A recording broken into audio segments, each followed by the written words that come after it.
Claire Morgan stepped into the glass atrium of the corporate tower on 4th Avenue with her shoulders drawn tight beneath her thrift store coat.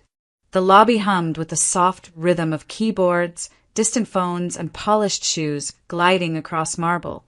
Sounds of a world she hadn't belonged to in years. She had spent the bus ride rehearsing every line she might need. Her strengths, the training courses she took in prison, the hope that maybe, finally, someone would give her a chance. She tried to steady her breathing as the receptionist directed her toward the elevators. The mirrored walls reflected her face back at her, hair pulled neatly, eyes determined, and the scar running from her cheekbone to her jaw, the first thing anyone ever noticed. On the 12th floor, the HR office smelled of coffee and printer ink. The manager, a woman in her mid-40s with a neat blazer and a tight expression, ushered Claire into a small interview room. At first, she offered the rehearsed smile professionals use when checking boxes. But the moment Claire sat down and the light hit her face just right, the smile faltered. The woman's eyes flicked to the scar, then away, then back again. Unable to hide her discomfort, Claire felt it immediately, the subtle recoil, the judgment she had met in so many offices before this one. She clasped her hands together to keep them from trembling. They exchanged the usual questions: experience, strengths, availability. Claire tried to keep her answers steady, focusing on the possibilities instead of the fear tightening her chest. But when the manager tapped her keyboard to pull up Claire's file, the room shifted. The woman's lips pressed into a thin line. She leaned back, the professional politeness falling away as the background check loaded on her screen. "Oh," she said softly. Then louder, "I see." Claire had heard those words too many times. Still, she tried. "I know there's a felony on my record, but I've completed all requirements. And I've been working hard since." The manager raised a hand, cutting her off. "We run thorough background screenings here. We can't have complications. This is a job that requires interaction with clients, professional appearance, trust, stability."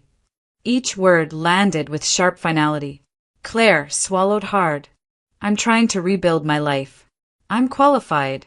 I just need—" "No," the woman said abruptly. "This company cannot hire someone with your history. I'm sure you understand." Her gaze slid once more over Claire's scar, lingering a beat too long. "People expect normalcy from our staff." The word hit like a slap. Normalcy. As if she were something else entirely. The manager stood, signaling the conversation was over. "You'll need to leave now. Security will escort you out." Claire rose on unsteady feet, humiliation burning beneath her skin. She walked past rows of open-plan desks filled with people who didn't look twice at her, who didn't know how much she wanted to belong, how hard she had tried. The elevator ride felt endless, her reflection a distorted ghost in the stainless steel. Outside, the Seattle wind cut through her coat as if it weren't there. Gray clouds hung low, promising snow. Claire pulled her scarf tighter and stepped into the cold, her breath fogging in front of her. Each rejection she'd faced since her release rushed back. The closed doors, the sidelong glances, the unspoken verdict that someone like her didn't deserve a fresh start. She walked without direction, drifting past bus stops and shuttered cafes, her thoughts growing heavier with every block. By the time she reached the Tacoma waterfront, the sky had darkened to a bruised blue.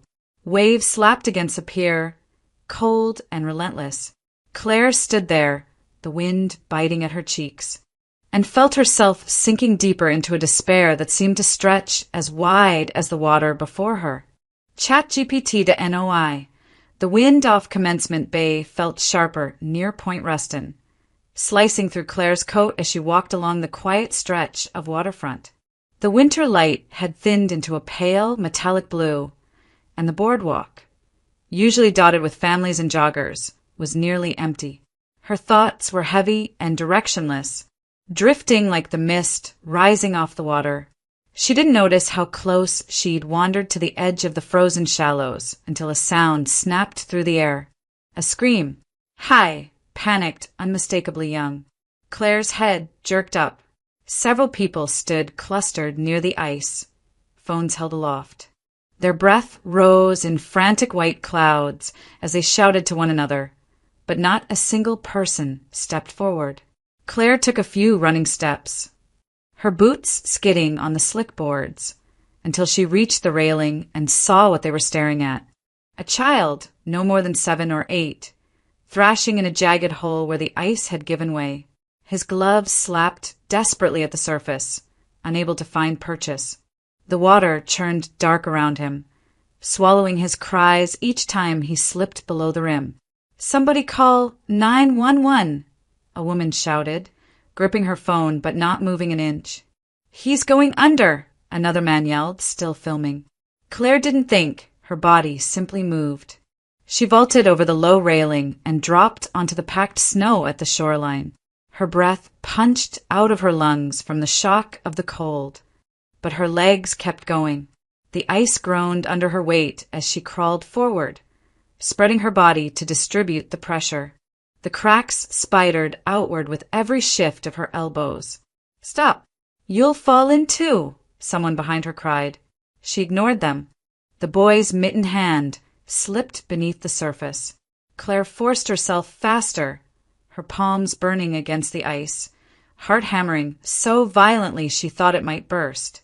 A fresh crack shot beneath her chest, and the ice dipped dangerously. Frigid water lapped at the tips of her boots, numbing them instantly. "Hey!" she shouted, her voice hoarse. "Look at me. I'm right here." The boy's head bobbed up again, eyes wide with terror, lips blue. He gasped something unintelligible as the current dragged him sideways. Claire lunged the final distance, arm plunging into the freezing water. The cold was so shocking it felt like fire, a brutal sting that raced up her bones. But her fingers closed around the soaked fabric of his jacket. "I've got you," she choked out. "Hold on." The ice yawned beneath her, groaning under the combined weight. She kicked backward, dragging the child inch by inch toward the thicker sheet behind her. Her muscles screamed. The cold gnawed through her coat, sinking claws into her spine. For a moment, she felt the water pull again, harder this time, as if insisting on taking them both. But the ice held. Somehow it held. Claire kept pulling until they reached the thicker ridge. Bystanders finally rushed forward, grabbing the boy's arms and hauling him onto solid ground. His small body trembled violently, but he was breathing, coughing up water, eyes still fixed on Claire as though she were the only solid thing in the world. EMTs arrived moments later, lifting the child onto a stretcher, wrapping him in blankets. Questions erupted around her. "Who are you? Did you see what happened? What's your name?" Voices cutting through the cold like sirens. Claire staggered to her feet, her jeans dripping, her fingers numb and stiff. She backed away from the cluster of paramedics, fear curling tight in her stomach. If they ran her name, if the police asked for her ID, felony, convict, dangerous, the labels never left her. While everyone's attention was on the boy, Claire turned and slipped behind a row of parked cars. Her legs trembled violently, the cold sinking deeper with every step. By the time she reached the bus stop, her hands were shaking so badly she could barely tap her card against the reader. She rode back to Tacoma in silence, teeth chattering uncontrollably, staring through fogged windows as streetlights smeared into long golden streaks. When she finally pushed open the creaking door to Mrs. Peterson's storage room basement, the warmth barely registered. The cold had woven itself into her bones. Claire sank onto the thin mattress, wrapping her arms around herself as shivers racked her body. She had saved a child's life, and yet she felt smaller, colder, and more alone than ever. Claire closed the basement door behind her, leaning against the wood for a moment as her breath slowly steadied. The familiar scent of dust, Old cardboard and laundry detergent wrapped around her like an embrace, faint, worn, but safe in its own humble way. The single bulb hanging from the ceiling hummed softly, casting a warm, uneven glow across the cramped storage-turned bedroom. Boxes lined the walls, stacked in precarious towers. A narrow cot sat pushed into one corner, its blankets rumpled from the night before. Footsteps creaked overhead, light and careful. Then the old stairwell door opened, and Mrs. Peterson descended with slow, deliberate steps, her gray sweater slipping off one thin shoulder as she balanced a steaming mug in her hand. "Oh, honey," she murmured as soon as she saw Claire's soaked clothes and trembling fingers. "You're freezing." Claire tried to manage a smile, but her jaw was still shaking. Mrs. Peterson crossed the last few steps and draped a heavy plaid blanket over her shoulders. The warmth hit her like a wave, the fabric smelling faintly of cedar and laundry soap.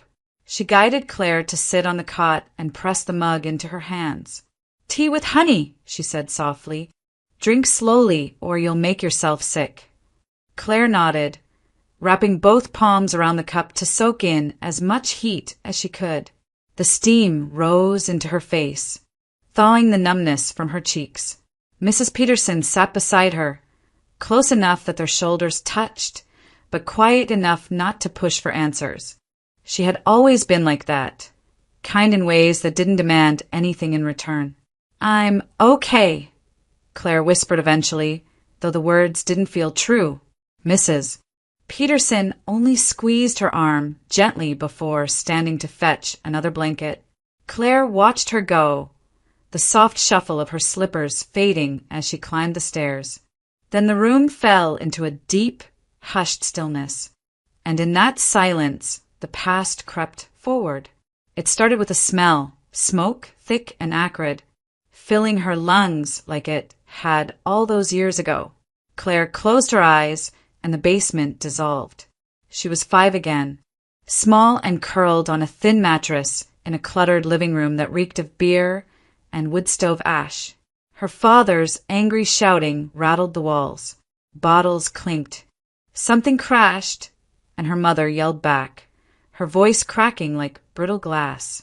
Claire remembered pulling her knees to her chest, covering both ears as footsteps stomped down the hall. Then came the roar, a burst of heat, a scream, a flash like lightning behind her eyelids. She remembered the flames licking up the curtains, the choking smoke. Her mother's cry, raw, terrified, cut through the chaos. Claire tried to run toward her, feet slipping on the burning floorboards, but the air turned to fire inside her lungs. She stumbled, coughing, blinded by smoke so dense it felt alive. Then hands, strong, unfamiliar, scooped her up. Someone shouted for her to hold on. The world exploded into cold night air as she was carried through the doorway, her face pressed against a stranger's coat. She remembered turning her head, trying to look back for her mother, but the heat was too bright, too violent. A piece of burning wood cracked and fell, sending up a shower of sparks. Claire touched her cheek now, fingers brushing the line of the scar. It had been the last gift of that night, the fire marking her forever.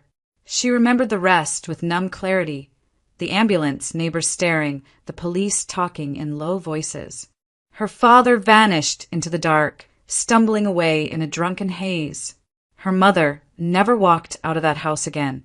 Someone handed her a blanket. Someone filled out forms. Someone decided she belonged in state care. The next morning, a woman with a clipboard drove her to a child welfare facility, a squat brick building with barred windows and linoleum floors. They asked for her name. They gave her a bed. No one asked if she wanted to sleep with the light on.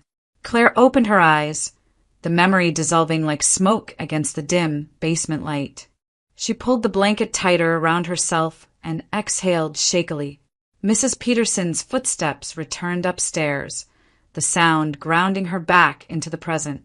She was no longer that terrified little girl, but some nights, especially cold ones, she felt just as small, Claire's earliest memories of the group home came in fragments.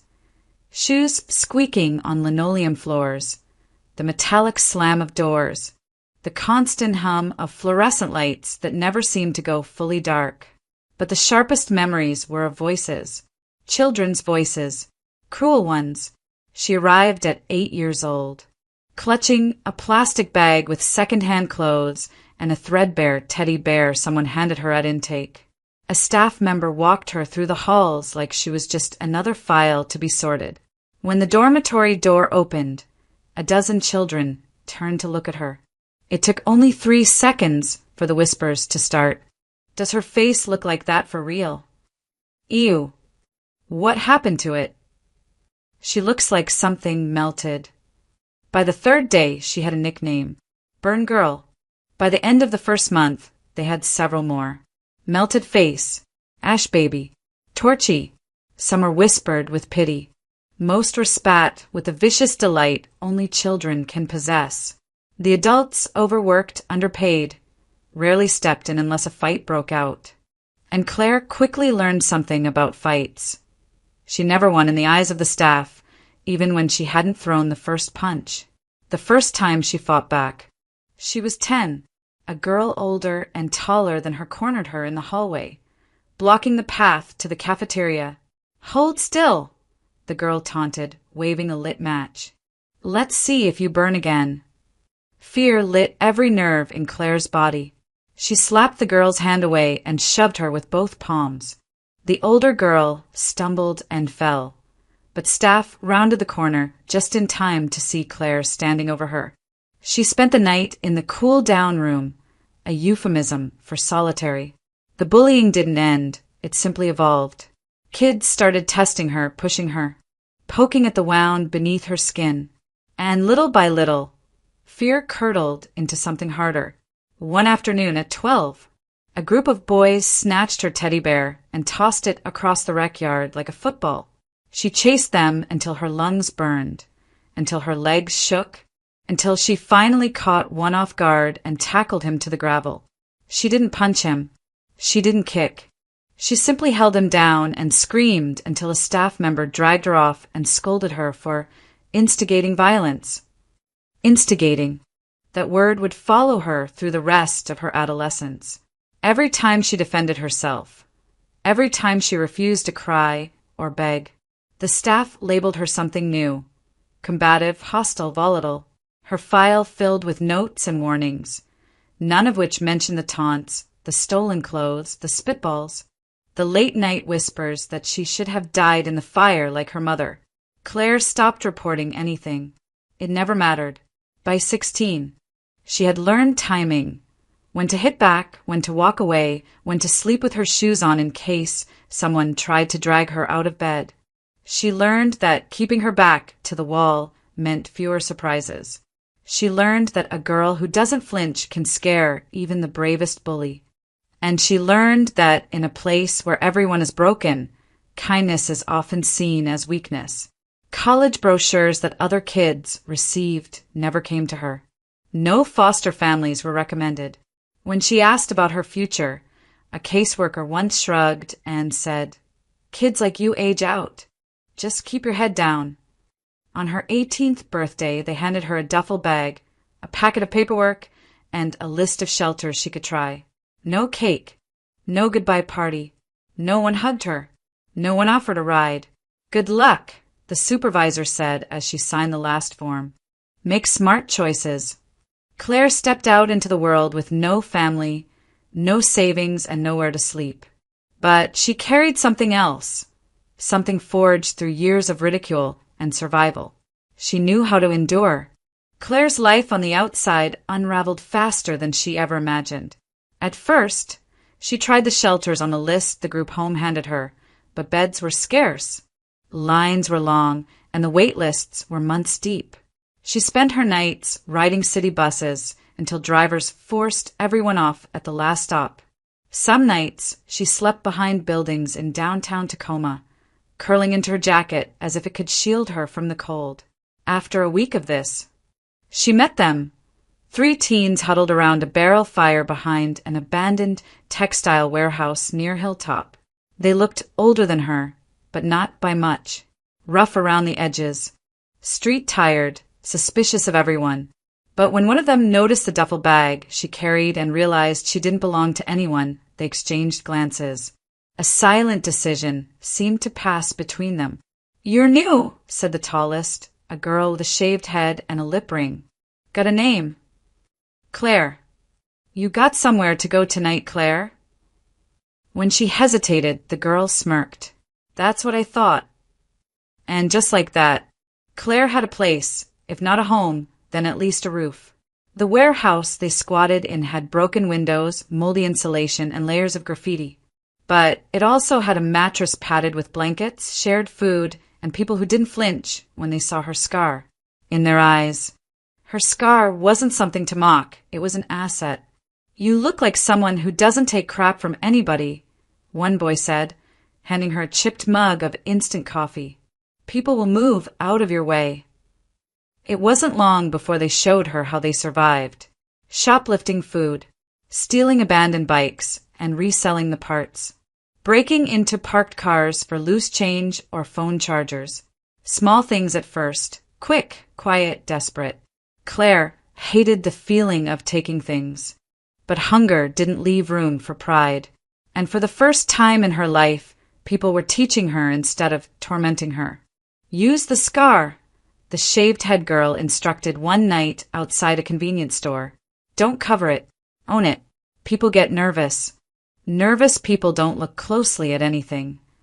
Claire never meant to become part of a crew, but over weeks of cold nights and stolen meals, they became the closest thing she had to a family.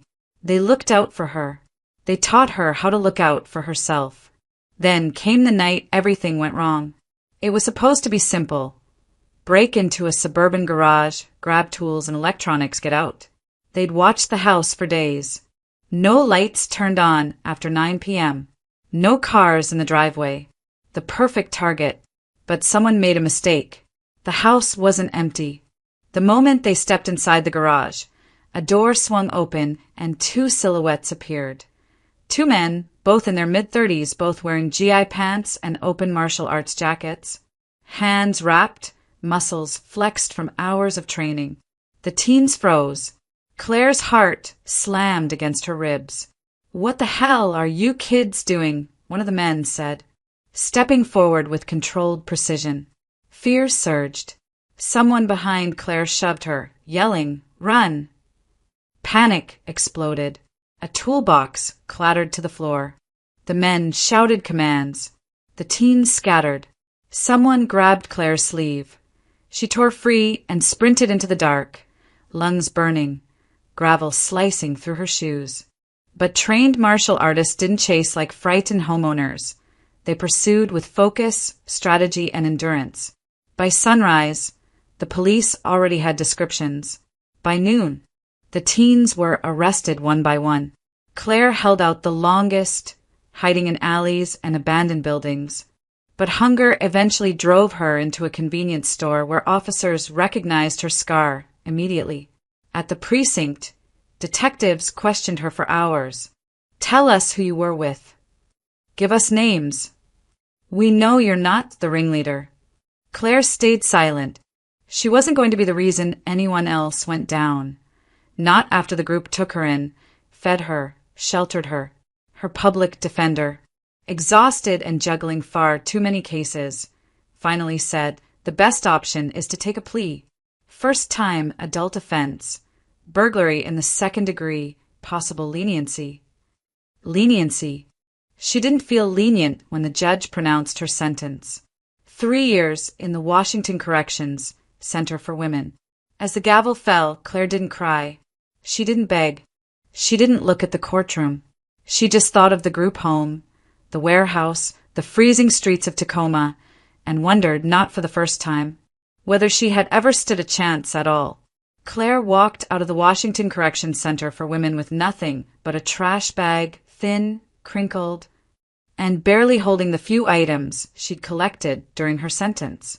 A pair of worn jeans, 2 shirts, state-issued sneakers, a stack of paperwork about probation requirements and successful reentry. That last part felt like a joke. Outside the gates, the air smelled like rain-soaked asphalt. Washington spring was cold, gray, and unwelcoming. Claire stood there for a full minute, staring at the open world she had dreamed about for 3 long years. But freedom felt heavier than any cell door she had ever closed behind her. No family waited for her. No friends. No caseworker offering direction. The state handed her $40 and a bus pass, then moved on to the next name on the list. Claire rode the bus back toward Tacoma, gripping the trash bag like it contained the last bits of her dignity. Passengers glanced at her, some at her scar, some at the way she clutched her belongings, some at the bright yellow release folder sticking out of her bag. She turned her face toward the window, letting the city blur into streaks of gray. When she reached the station, she stepped onto the platform with nowhere to go. That was when she heard a familiar voice. "Claire? Claire, honey, is that you?" Mrs. Peterson stood near the bench, wearing her janitor uniform, hands wrapped around a styrofoam cup of coffee. The woman's eyes softened the moment she recognized her. "Oh, my lord," she whispered, stepping forward. "Your skin and bones." Claire tried to speak, but her throat tightened. Mrs. Peterson didn't wait. She simply opened her arms, and Claire collapsed into them. "I knew you'd be getting out around this time," the older woman said. "Come on. You're not sleeping on the streets. I've got space." That space turned out to be the same storage basement area Claire had rented before her arrest. Concrete floors, a single cot, a small lamp, and just enough heat to survive the winter. It wasn't comfortable, but it was safe. And for Claire, safety was something sacred. Over the next days, she tried to rebuild her life. Tried with everything she had. She woke early, washed her hair in the basement sink, practiced speaking in front of the cracked mirror to make her voice steady. She printed resumes at the library and circled job listings with trembling hope. Her first interview was at a diner. The manager's smile froze the second she saw Claire's scar. "We'll be in touch." They never were. Her second interview at a warehouse lasted less than 5 minutes. The hiring supervisor's eyes flicked from her face to the word felony on her application. He closed the folder. "We don't have anything suitable for you." The next one was worse. A retail job she was qualified for, until the background check came back. "You should have told us earlier," the assistant manager said, voice dripping with judgment. "This is a family-oriented store," as if she were a disease. Interview after interview ended the same way, sometimes with polite phrases, sometimes with awkward silences, sometimes with eyes that lingered too long on her scar, as if calculating whether a customer would flinch. Claire returned to the basement every night more exhausted than the night before, not from the walking, but from hope dying again and again inside her chest. Mrs. Peterson tried to encourage her. "Keep going, honey. Something will open up." But Claire felt the opposite. One night, sitting on the cot with her knees pulled to her chest, Claire whispered into the quiet, "Maybe this is all I'm meant for. Maybe the world doesn't want me." Her voice cracked. The trash bag of prison clothes sat in the corner, a reminder of the past that clung to her like a shadow. Claire lowered her forehead to her arms, the weight of every mistake, every misfortune, every scar pressing down on her, as if the whole world had judged her guilty before she ever had a chance to try. It felt like punishment, not for her crimes, but for existing in the first place. Mrs. Peterson found her late in the afternoon, just as Claire was folding her small stack of thrift store clothes at the foot of the cot. The older woman stood at the bottom of the stairs, wringing her hands, a gesture Claire had learned meant something was wrong. "Claire, honey, we need to talk." Claire straightened. "Did I do something? Did the landlord complain again?" No. Mrs. Peterson stepped closer. "Someone came by today. A man. A well-dressed one. Looked like he belonged in a boardroom. Not in this old building. Claire's stomach tightened. Wealthy men didn't look for people like her. What did he want? He asked for you, Mrs. Peterson said softly. Well, he asked for the woman who pulled a child out of the ice near Point Ruston. The words hit Claire like a slap. Her pulse spiked, sharp and immediate. No, she shook her head. Mrs. Peterson, you didn't tell him about me, did you? Oh, God. What if he thinks I tried to kidnap the boy? Or that I was involved somehow? People like that, they assume the worst when they see someone like me. Claire. Mrs. Peterson's voice was firm but warm. He didn't seem angry. If anything, he looked desperate. Scared. He said the doctors weren't sure the boy would survive if someone hadn't acted quickly. Claire swallowed hard. She could still feel the burn of the freezing water on her legs, the weight of the boy's jacket slipping through her fingers, the cracking ice beneath her elbows. She remembered the chaos, the crowd of bystanders filming instead of helping. She remembered slipping away before anyone could ask her who she was, or check her record. To be found now felt like danger. You should have told him you didn't know me, she whispered. Mrs. Peterson stepped forward and placed both hands on Claire's shoulders. Honey, listen to me. Not everyone is out to hurt you. Sometimes good things find their way to you, even when life hasn't been fair. Not to people like me, Claire said, her voice brittle. I'm a felon, with a scar that makes children cry. I can barely get a job interview without someone recoiling. Mrs. Peterson squeezed gently. Maybe this is different. Claire wanted to dismiss her, wanted to insist that nothing good ever came when someone wealthy went digging into the life of someone broken. But something in Mrs. Peterson's eyes softened her resistance. The older woman had never steered her wrong before. Just hear him out, Mrs. Peterson urged. If you don't like what he says, you walk away. Simple as that. Claire hesitated. Her hands trembled as she wiped them on her jeans. The idea of facing a stranger with money, influence, and questions terrified her. People like that always saw right through her, saw the record, the scar, the poverty, saw the past she worked so hard to outrun. Fine, she whispered. If he comes back, I'll talk to him. Mrs. Peterson exhaled with relief. Good, because he said he'd return within the hour. Claire's eyes widened. He's coming today. He seemed determined, Mrs. Peterson said, heading upstairs. Let's put on some tea. You need something warm in your hands.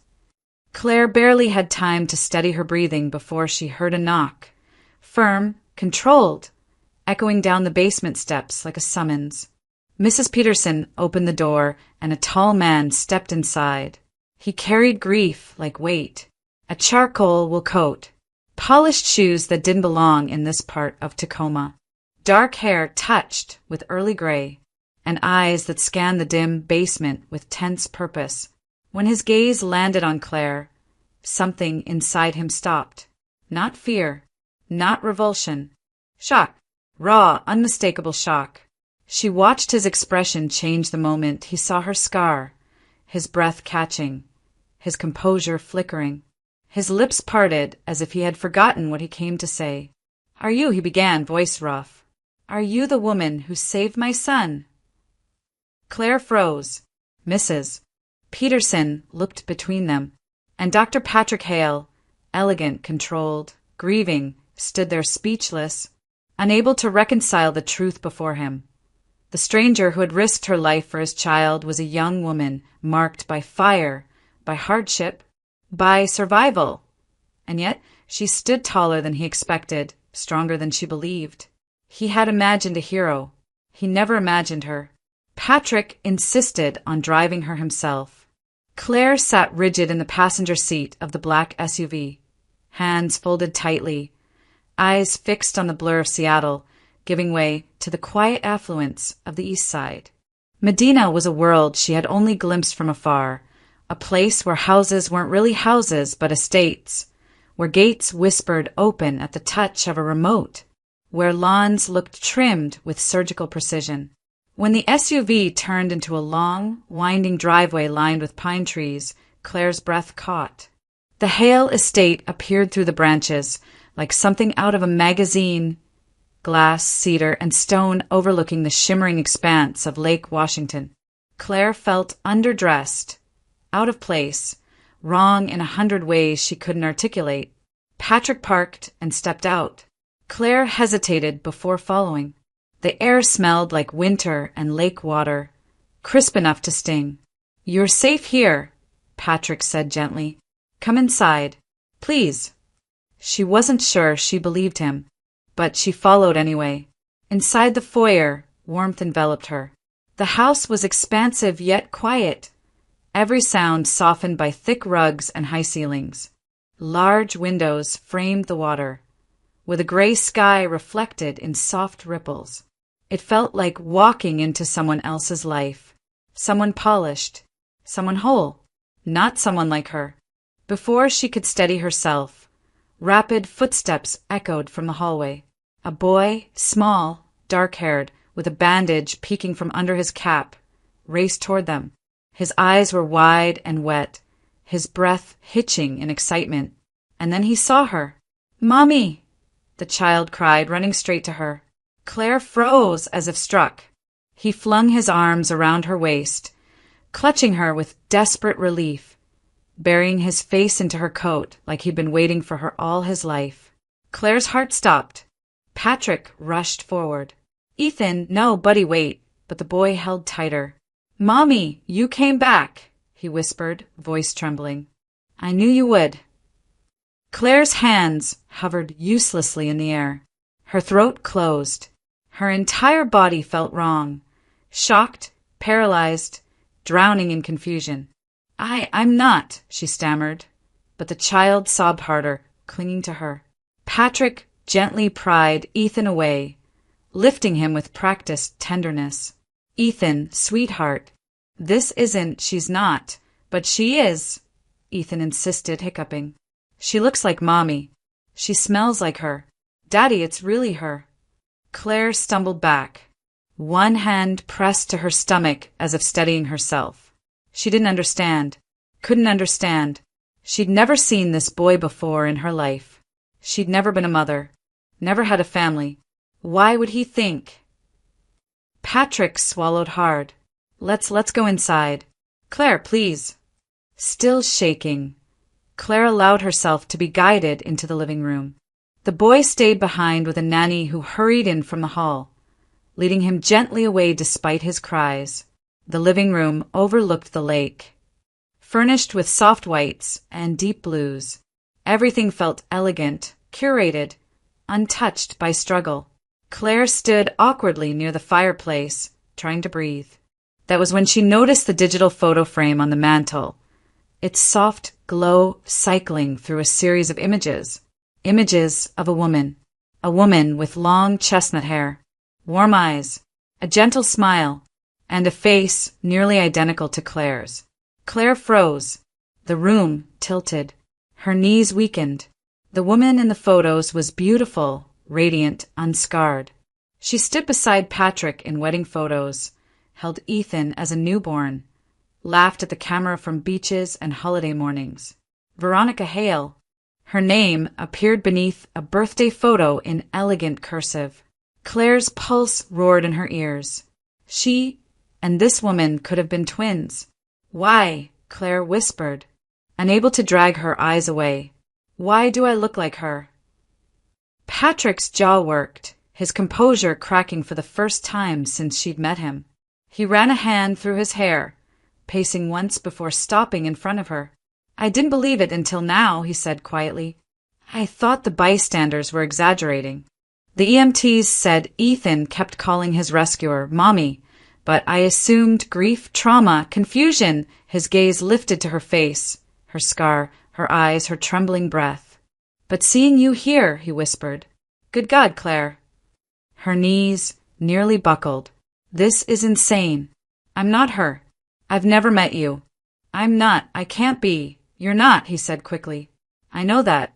My wife died 2 years ago in a boating accident on this lake. We recovered her body. Claire took a staggering step backward, air fleeing her lungs. So why, she demanded, voice cracking, do I look like her? Why does your son think I'm his mother? Patrick had no answer, and in that terrible, suspended silence, Claire felt something cold and primal coil inside her. Fear. The kind that whispered she didn't belong here. The kind that warned she was being mistaken or watched, or pulled into something she didn't understand. The kind that made her wonder whether this was all some elaborate mistake, or the beginning of something far more dangerous. Patrick guided Claire toward the couch, though neither of them sat. The room felt too charged, too brittle, as if the wrong movement might shatter whatever fragile understanding held them upright. He exhaled slowly, rubbing the bridge of his nose before speaking. I should tell you everything, or at least everything I know. His voice was strained, controlled, but only barely. Claire crossed her arms, bracing herself. You said your wife died, she murmured. Patrick nodded. 2 years ago, on I-90 near Snoqualmie Pass. It was early December. Snowstorm rolled in faster than the reports predicted. Veronica was driving back from visiting her mother in North Bend. She hit black ice, spun out, and collided with a semi. His throat tightened, the words scraping out raw. The car caught fire. Claire's breath caught. A cold prickle slid down her spine. They said she died instantly, Patrick continued. I had to identify her body. He closed his eyes for a moment. There was no question it was her. Claire looked again at the photo frame. The smiling woman who could have been her reflection in another life. But she looks like me, Claire whispered. That's impossible. Believe me, Patrick said quietly. Nothing about this feels possible. Before she could respond, small footsteps pattered down the hallway. Ethan appeared again, rubbing his eyes, ignoring the nanny's attempts to pull him back. He looked straight at Claire. Mommy, he whispered with certainty. I knew you didn't die. I told Daddy you'd come back. Claire's chest constricted. Sweetheart, I'm not your mom. Ethan blinked, confused, stepping closer. But you look like her. Patrick moved quickly, kneeling beside his son. Buddy, this is Claire. She's the woman who helped you on the ice. But she's not. She's not Mommy. The boy's lower lip trembled. She smells like Mommy, and her hair looks the same. And his small hands balled into fists. Stop lying. The nanny gently coaxed him away, her voice soothing. But Ethan cried all the way down the hall. Claire's throat tightened. I don't want to hurt him. Patrick stood slowly. You didn't. You saved him. But this confusion, it's going to make everything worse. Patrick nodded, breathing hard. Which is why we need answers. Claire shook her head, overwhelmed. Answers to what? Look at me. Look at my record. Look at my life.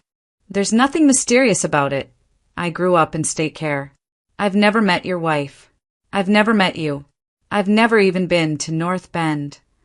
Patrick studied her, searching for something. Truth, logic, maybe the thread that tied this impossible coincidence together. Tell me about your childhood, he said. Claire stiffened. Why? Because maybe, just maybe, something in your past explains this. She hesitated before speaking. I don't remember much before the fire. I know I was 8. I know my parents were troubled. My father drank. My mother screamed a lot. One night the house went up in flames. Someone pulled me out, but I never saw who. I woke up in the hospital with this scar and no family left. Patrick absorbed every word, every tremor in her voice. And before 8, nothing.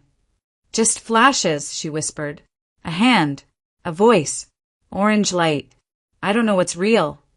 Silence settled between them, heavy, suspicious, frightening. After a long moment, Patrick straightened with sudden resolve. There's someone who might know something, he said. Someone who might have answers neither of us can see. Who? Claire asked. Veronica's mother, Patrick replied. Margaret Hale. She lives in North Bend. If anyone could explain why you look so much like her daughter, it's her. Claire stepped back. I don't want to drag an old woman into this. What if it hurts her? What if it hurts Ethan? Or you? Patrick's eyes hardened, not with anger, but with determination. What's already happening is hurting all of us, and going to her is the only way forward. Claire swallowed, anxiety pressing into her ribs. She didn't like the feeling twisting inside her, the sense that doors long closed were about to be forced open. Are you sure? She whispered. No, Patrick admitted, but we need to try. For a moment, neither of them spoke. The house was quiet, too quiet, except for the distant sound of Ethan crying softly in another room. Then Claire nodded, and something in the air shifted, like the ground itself was preparing to move beneath them, ready to unearth secrets neither of them knew existed. Because this wasn't just about resemblance anymore. It was about something deeper, something buried, something coming undone. Patrick drove them to Queen, and the next morning, the sky a low blanket of gray draped over Seattle. Claire sat stiffly in the passenger seat, staring out the window as the city's narrow, winding streets climbed toward the hilltop neighborhood. Victorian homes lined the blocks, painted porches, bay windows, tidy gardens that looked too delicate for winter. The Hale family home stood near the crest, a restored craftsman with dark green trim and a sweeping view of Elliott Bay. Claire felt smaller with every step up the walkway, each detail reminding her she didn't belong in a world like this. Patrick knocked once. The door opened almost immediately. Margaret Hale was elegant in an understated way. Silver hair pinned neatly, cardigan buttoned perfectly, pearls resting at her collar. She smiled warmly at Patrick. I'm so glad you. Then she saw Claire. The color drained from her face. Her hand flew to her chest. Her knees buckled slightly. Oh my God. Patrick moved forward instinctively, catching her elbow. Margaret? Are you all right? But Margaret didn't look at him. She stared only at Claire, her eyes wide, filling with something raw and painful. Awe, terror, recognition. You're her, Margaret whispered. You're the other one. Claire felt the floor tilt beneath her. What? Margaret shook her head, slowly, tears forming. She reached toward Claire as if confirming she was real, but stopped inches short of touching her. I thought you weren't supposed to exist. Patrick's expression tightened. Margaret, please. We need you to explain. Margaret stepped back, bracing herself on the entryway table. Her breath trembled as she gestured for them to come inside. The living room was filled with framed photographs, Veronica's childhood, graduations, holidays, and Claire felt herself drawn and repelled in the same breath. Margaret lowered herself into an armchair. I never imagined this day would come, she said quietly. Never. Patrick sat on the sofa beside Claire, his posture rigid. Start from the beginning, he urged. Please. Margaret nodded, wiping her eyes. Veronica wasn't my biological daughter, she said. You knew that, Patrick, but only the bare bones of it. Adoption agencies in the early 90s didn't always share details. They protected us and themselves from painful truths. She looked directly at Claire. You were born in Spokane. Your birth family lived in unimaginable poverty, violence, addiction, neglect. It was one of the worst cases the hospital social workers had ever seen. Claire's breath hitched. A faint memory flickered, shouting, crashing, heat, but she stayed silent. Margaret continued, voice trembling. We were told there was one infant, a girl, abandoned in the chaos of a house fire. The mother was unresponsive. The father, dangerous. A baby was recovered alive. Barely. Patrick leaned forward. Veronica. Margaret nodded. Yes, but she swallowed hard.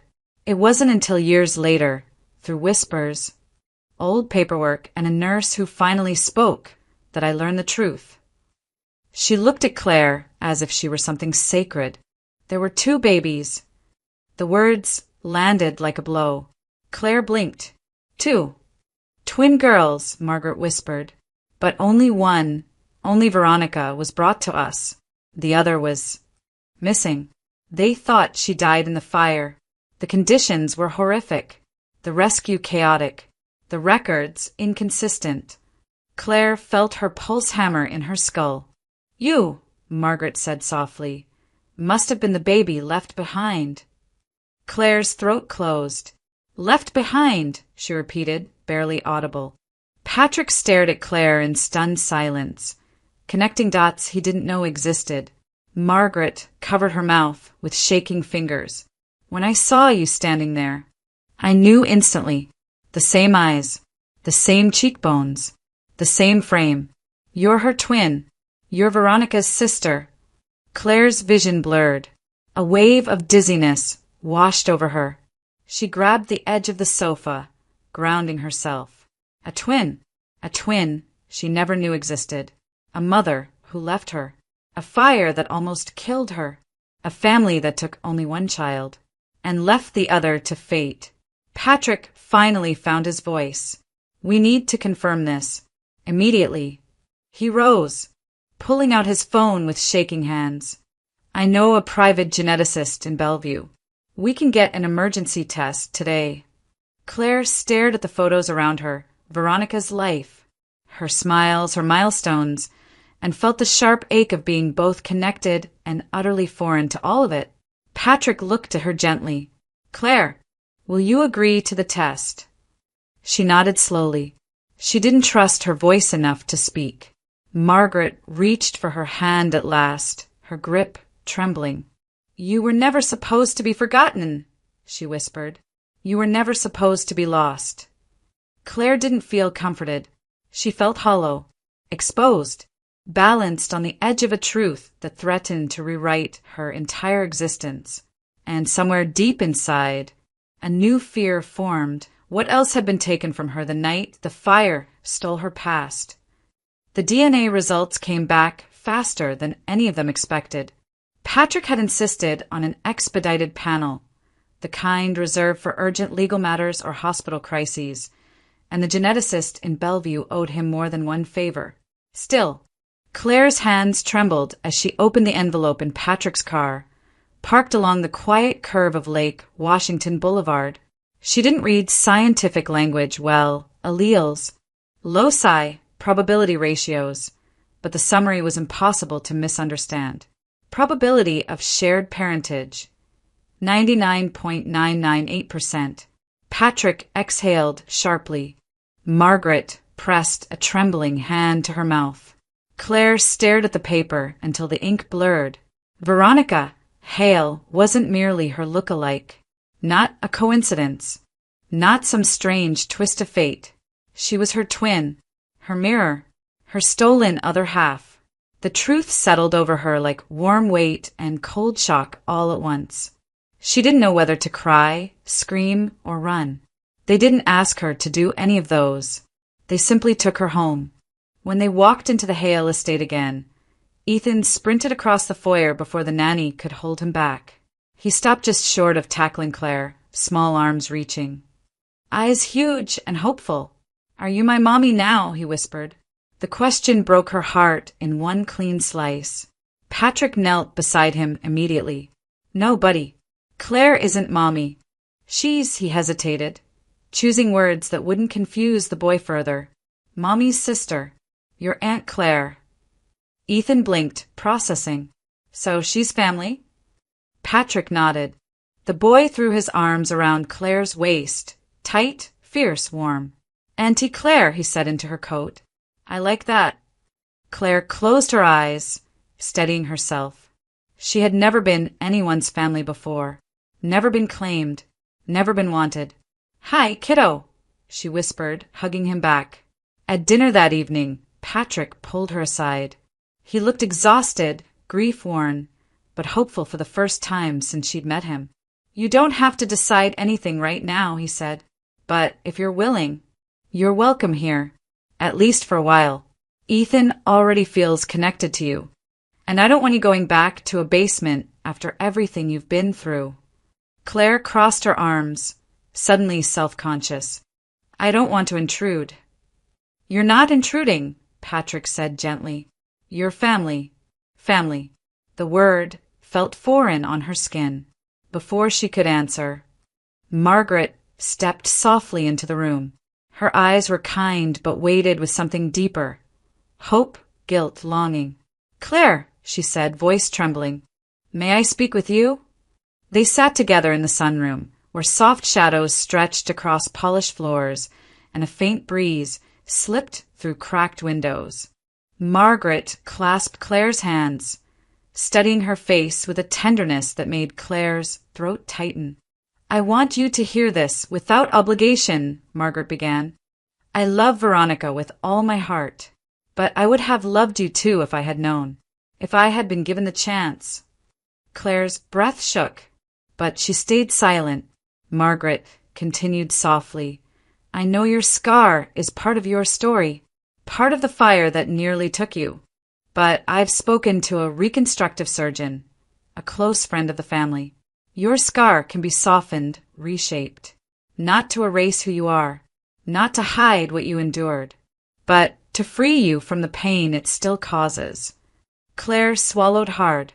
"You think I should fix myself?" "I think," Margaret said, cupping Claire's cheek lightly, "you deserve the choice, one the world denied you when you were a child." Her voice cracked. "Let us help you, sweetheart." Claire didn't trust the rush of emotion rising inside her. She'd lived her whole life being stared at, avoided, judged, feared. She didn't know what she would look like, or who she would be, without the mark that had shaped every room she ever walked into. "I'll think about it," she whispered. Margaret nodded. "That's all I ask."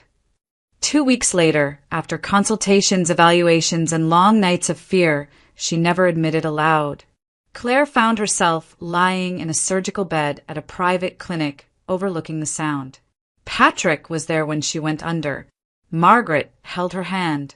Ethan left a crayon drawing on her bedside table. The surgery lasted hours.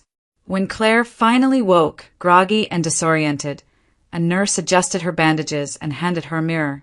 "Only if you're ready," the nurse said gently. Claire lifted it with trembling fingers. Her breath caught. Her face looked back at her. Still hers. Still familiar. But the jagged line that had carved her identity since childhood was gone, replaced by a thin, pale trace that blended into her skin like an old whisper. She touched her cheek, stunned. For the first time since she could remember, her reflection didn't hurt. For the first time, she saw not the girl who survived the fire, but the woman who might actually begin again. Claire's recovery took time, longer than she expected, shorter than she feared. The Hale estate became a place of slow mornings and gentle routines, of voices that didn't shout and footsteps that didn't threaten. At first, she tried to stay invisible, lingering near door frames, offering to do chores she didn't need to do, apologizing for taking up space. But Patrick wouldn't allow that. "You're healing," he told her more than once.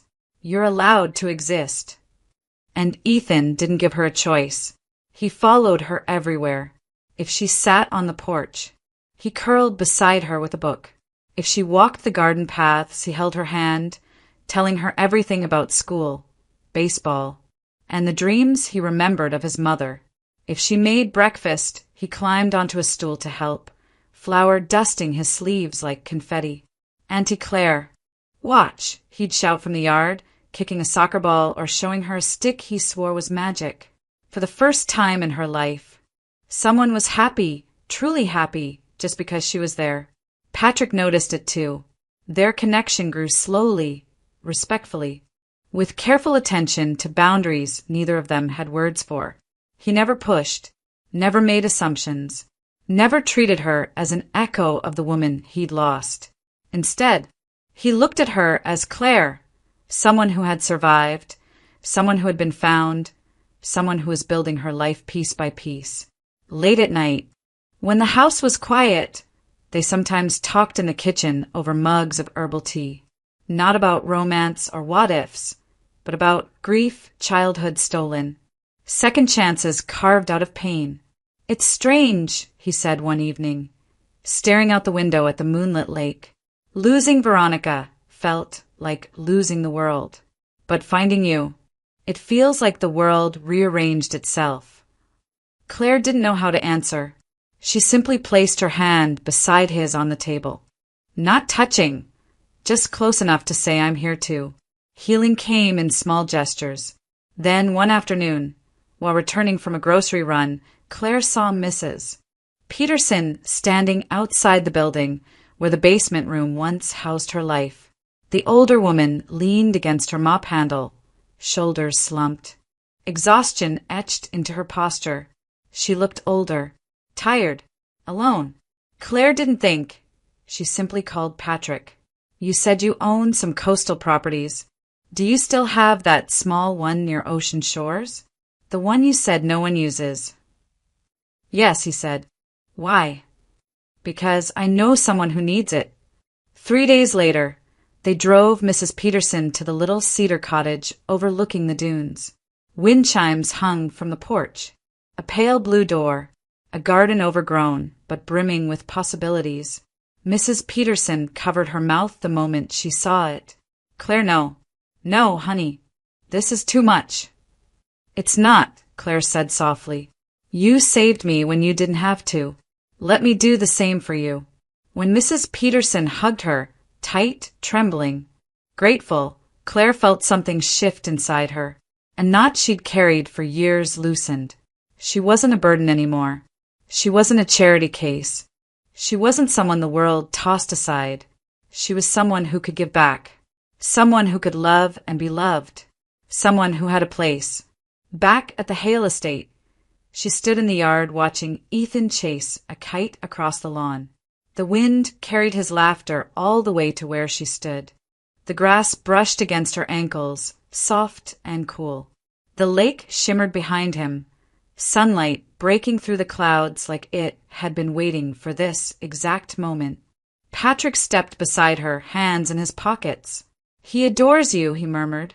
Claire watched the boy twirl, kite string wrapped around his fingers. "I adore him too." The truth settled quietly between them. Not romance, not destiny, something steadier. A family rebuilt from pieces none of them expected. Claire wrapped her arms around herself, inhaling the damp, sweet smell of pine and earth.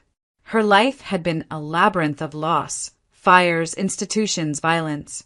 Prison, but it had led her here, to a boy who believed in her, to a man who respected her, to a mother who finally knew she existed, and to a version of herself she had never dared imagine. She wasn't Veronica's shadow. She wasn't a replacement or a ghost. She wasn't the forgotten twin anymore. She was Claire Morgan, scarred, healed, whole. And as Ethan's laughter rose again, bright and fierce against the afternoon sky, Claire let her own smile form, quiet, steady, earned. For the first time in her life, peace didn't feel borrowed. It felt like home,